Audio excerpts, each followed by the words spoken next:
গোটা সিদ্ধ রান্না চলছে। তো সরস্বতী পুজোর পঞ্চমী ছেড়ে যাওয়ার পর, পঞ্চমীর পরে ষষ্ঠী, তো সেই ষষ্ঠীতে একটা শীতল ষষ্ঠী অনেকে করে থাকে। তো আমারও এই ষষ্ঠীটা আছে, সন্তানের জন্য এই ষষ্ঠীটা করতে হয়। তো আমি করছি এই রান্নাটা।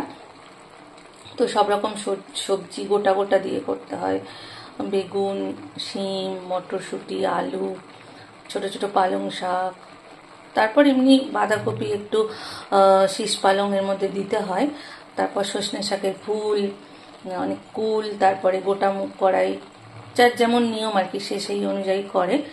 তো আমিও এই গোটা ষষ্ঠী রান্না করছি।